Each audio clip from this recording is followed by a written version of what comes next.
moving back here, let's pull out just to demonstrate redundancy, let's pull out one of the uplinks and see how the ping is affected here. I will pull out the trunk port from one of the VLANs and let's see. So we're getting the packets being dropped here. Not able to find out. Let's wait for a few more pings and see if we are able to reconnect.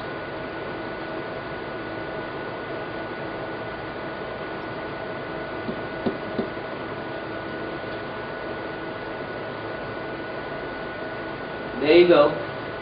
Right now our core switch 2 has taken over and spanning tree has recalculated the route, and now we are able to connect again. Let's put it back here and see.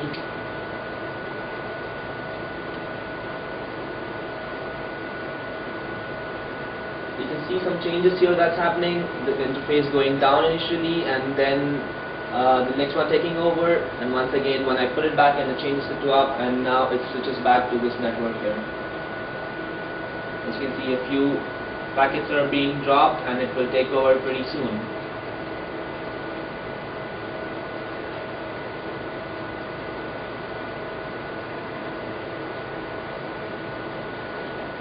There you go.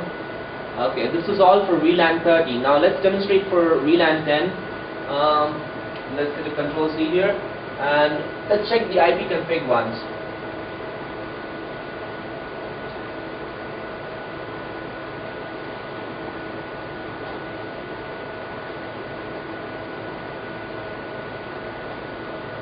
Right now it shows 30.10.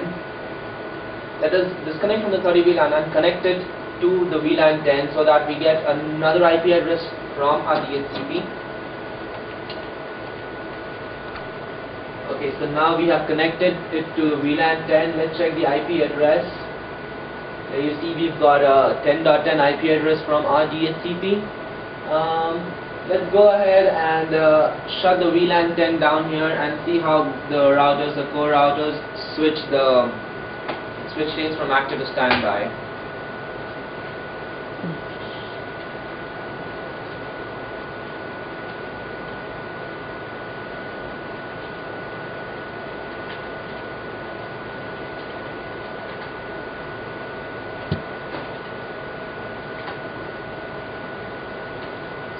So here you go. So now as we can see, VLAN states has been changed to down, and let's do some pinging here.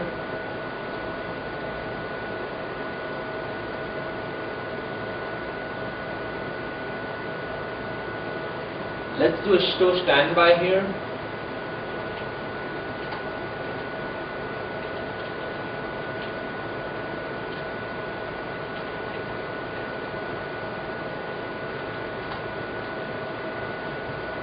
Okay. Now as you can see, for the situation, the virtual IP address is 10.5.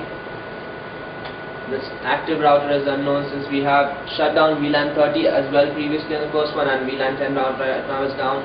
Let's check how what's going on here.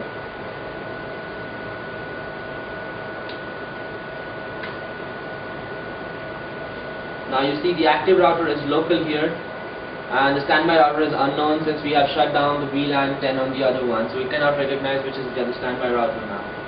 Okay.